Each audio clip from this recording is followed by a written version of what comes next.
देखिए आपके घर के बाहर एम्बुलेंस आई है। गायत्री भागती हुई दरवाजे पर आती है। तभी उसकी बहू चांदनी को एम्बुलेंस से बाहर लाया जाता है। हे भगवान, ये मेरी बहू को क्या हो गया? एक्सीडेंट हो गया माँ जी। अरे लेकिन ये कैसा एक्सीडेंट है?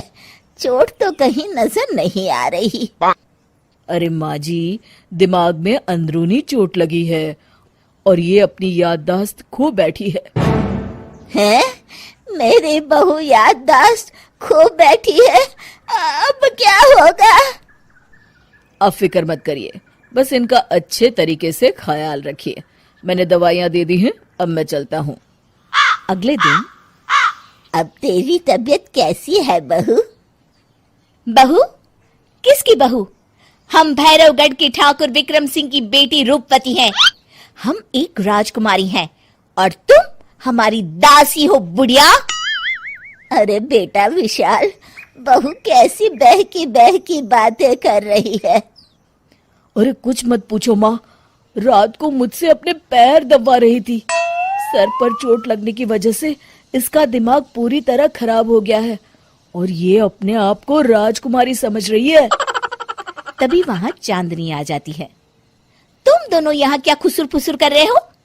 कहीं तुम दोनों मिलकर हमारे खिलाफ कोई षड्यंत्र तो नहीं रच रहे हो? हम तुम्हारा सर तलवार से उड़वा देंगे, समझे? अरे नहीं नहीं राजकुमारी जी, हम तो आपके सेवक हैं। भला हमारी इतनी हिम्मत। कहिए, आपने यहाँ हॉल में आने का कष्ट कैसे किया? हमें बहुत भूख लगी है। ए दासी, जल्दी से हमारे लिए भोजन का प्रबंध करो। आज हम शाही कबाब खाएंगे। विशाल अपनी माँ को चांदनी की बात मानने के लिए इशारा करता है। ठीक है राजकुमारी जी, मैं अभी आपके लिए भोजन लेकर आती हूँ। इस तरह विशाल और उसकी माँ ना चाहते हुए भी चांदनी की जी हजूरी में लगे रहते हैं। लाओ माँ, जल्दी से मेरा टिफिन दो, मुझे देर हो रही है। अरे ठहर जा, जरा दम तो लेने दे मुझे। सारे घर का काम मुझे अकेली को करना पड़ता है। तेरी बीवी तो राजकुमारी बनी बैठी है, सारा दिन हुक्म चलाती रहती है। अरे माँ, मेरा भी तो यही हाल है।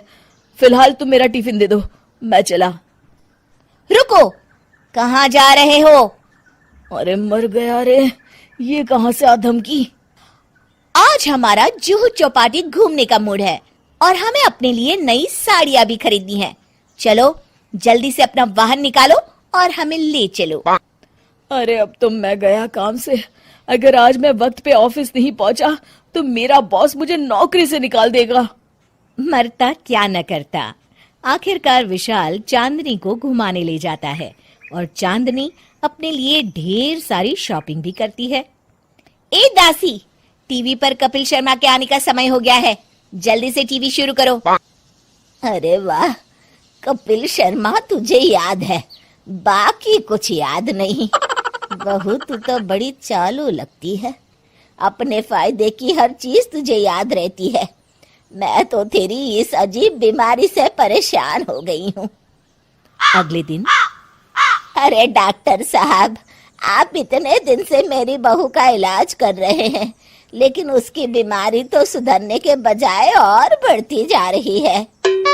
अरे माँ जी, ये दिमागी बीमारी है। बेचारी की याददाश्त चली गई है, वापस आने में थोड़ा वक्त तो लगेगा ही ना। गायत्री डॉक्टर से बात कर ही रही होती है कि तभी उसकी पुरानी सहेली शीला वहां आ जाती है। शीला को देख अचानक डॉक्टर घबरा जाते हैं। अच्छा माँ जी, मुझे एक मरीज को अर्जेंट देखने जाना है, मैं चलता हूँ। ये कौन था? अरे अब क्या बताऊं शीला, एक एक्सीडेंट भी मेरी बहू की याददाश्त चली गई है। ये डॉक्टर उसका इलाज कर रहा है। ये डॉक्टर कब से बन गया? अरे ये तो चमन पान वाले का लड़का है, सारा दिन नौटंकी करता रहता है। अच्छा तो ये बात है, अब मैं समझी। मेरी बहू और ये पान वाले का लड़का दोनों मिलकर मुझे बेवकूफ बना रहे थे। चल तू मेरे साथ। गायत्री शीला को एक बड़ा सा डंडा हाथ में देकर अपनी बहू चांदनी के कमरे में ले जाती है। बहू, ये मेरी सहेली है, एक डॉक्टर है। इसने तेरे जैसे न जाने कितनों का इलाज 2 मिनट में कर दिया है। इसका कहना है कि सर पर जहाँ चोट लगी हो, अगर उसी जगह दोबारा किसी बड़े डंडे से जोर से मारा जाए तो मरीज की याददाश्त वापस आ जाती है। देख, हम डंडा भी लाए हैं। अपनी सास की बातें सुनकर और हाथ में बड़ा डंडा देख चांदनी घबरा जाती है। अरे बाप रे, मैं तो फंस गई। इस डंडे की एक बार की वार से ही मैं तो चारों खाने चित हो जाऊंगी। अब क्या करूं, क्या करूं, क्या करूं? लेकिन गायत्री, डंडा सर पर ठीक उसी जगह लगना चाहिए जहाँ चोट लगी है। अरे तू चिंता मत कर, 2-4 बार मारूंगी तो एक बार तो सही जगह लग ही जाएगा ना। चल बहू, तैयार हो जा। अरे नहीं नहीं माँ जी, मुझे मत मारिए। दरअसल घर के काम करने से बचने के लिए मैंने ये सब नाटक किया था। मुझे माफ कर दीजिए, मैं कान पकड़ती हूँ। दोबारा ऐसी गलती कभी नहीं करूंगी।